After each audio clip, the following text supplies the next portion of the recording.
Interim government বা অন্তর্বর্তীকালীন সরকারের প্রধান কে হবে এই নিয়ে চলছে চুলছাড়া বিশ্লেষণ। বিশেষ করে ইসলামিস্টদের পক্ষ থেকে একটি আপত্তি আসছে ডক্টর ইউনূসের ব্যাপারে।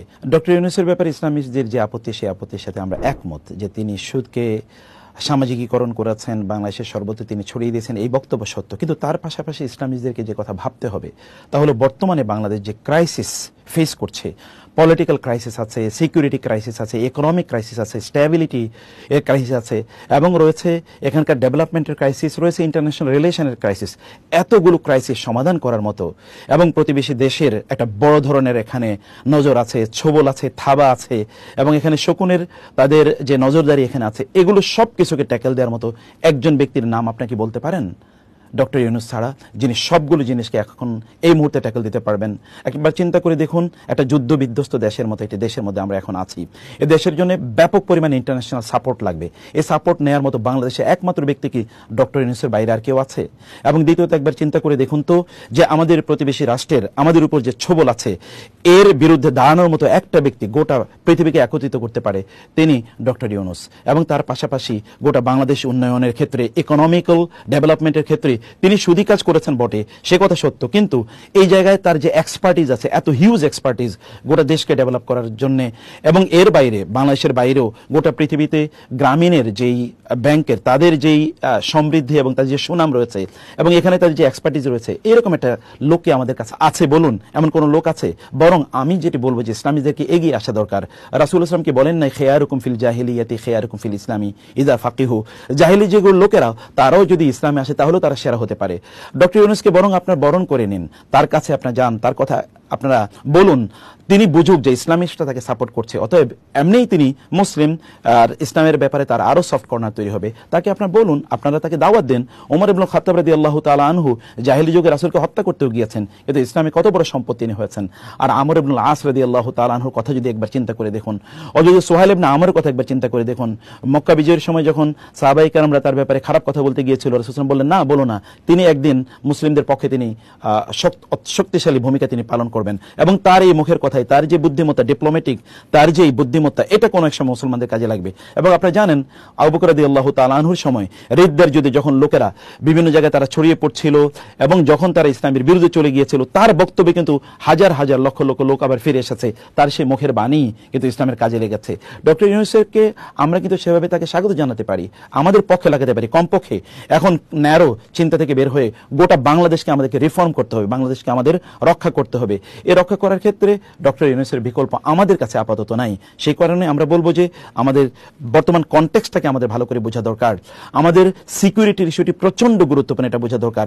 গোটা আন্তর্জাতিক বিশ্বকে আমাদের প্রচুর পরিমাণে লাগবে, আমাদের প্রচুর ইকোনমিক সাপোর্ট লাগবে, আমাদের অনেক অর্থনৈতিক সাপোর্ট আমাদের লাগবে, অনেক সহযোগিতা আমাদের লাগবে। এই সহযোগিতা ডক্টর ইউনূসের মাধ্যমে করা সম্ভব। ইনি একমাত্র ব্যক্তি যিনি পৃথিবীর যে কোনো ব্যক্তিকে, তিনি যত পাওয়ারফুলি হোক না কেন, তিনি সরাসরি ফোন দিতে পারেন। তিনি আমেরিকার প্রেসিডেন্টকে, তিনি জাতিসংঘের মহাসচিবকে, তিনি ওয়ার্ল্ড ব্যাংকের প্রধানকে, প্রেসিডেন্টকে, এবং পৃথিবীর ইউরোপিয়ান ইউনিয়নের প্রধান কর্তা ব্যক্তিদেরকে, পৃথিবীর যে কোনো রাষ্ট্রপ্রধানকে তিনি যদি চান এই মুহূর্তে তিনি ফোন দিতে পারেন, এবং প্রত্যেকে তার ফোন ধরবে।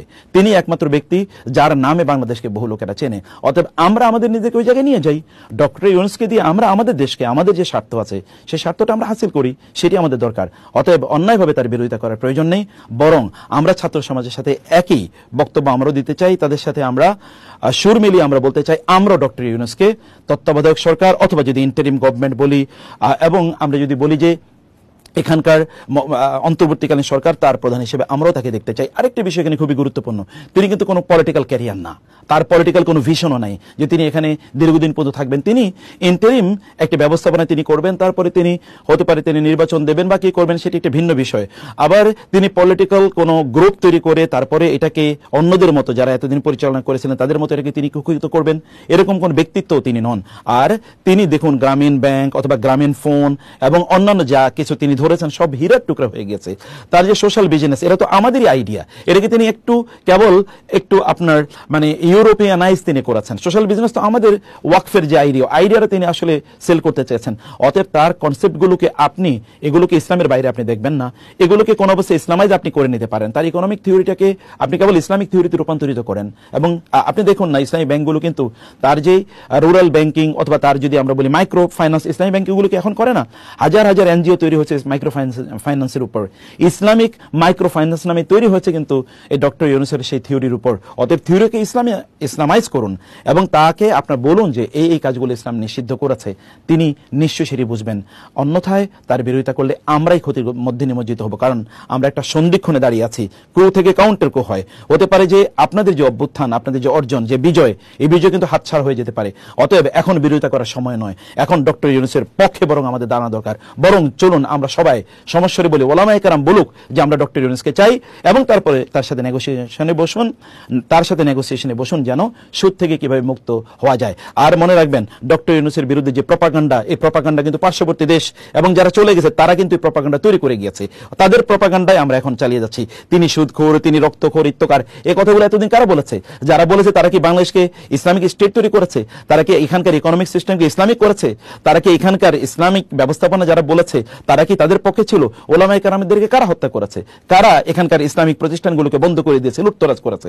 কারা ইসলামের নামে কোনো জিনিসকে ইসলামিক কোনো পর্যন্ত আমরা প্রতিষ্ঠান করতে পারি নাই? আমরা ইসলাম ইউনিভার্সিটিগুলোতে ইসলামিক স্টাডিজ ডিপার্টমেন্ট আমরা খুলতে পারি না, কাদের কারণে? তো তাদের এতদিন তারা ইসলামের পক্ষে ছিল, আবার নতুন কেউ কি ইসলাম এখানে প্রতিষ্ঠিত করে ফেলবে এখনই? তা করবে না। সে কারণে আমাদেরকে একমাত্র যোগ্য ব্যক্তি যেহেতু তিনি, অতএব চলুন আমরা তার পক্ষে দাঁড়াই এবং তাকে আমরা সাপোর্ট করি, তাকে আমাদের সম্পদ হিসেবে আমরা ব্যবহার করি। আল্লাহ সুবহানাহু ওয়া তাআলা আমাদেরকে বুঝার তৌফিক দান করুন। আল্লাহুম্মা আমিন। ওয়াসসালামু আলাইকুম ওয়া রাহমাতুল্লাহি ওয়া বারাকাতুহু।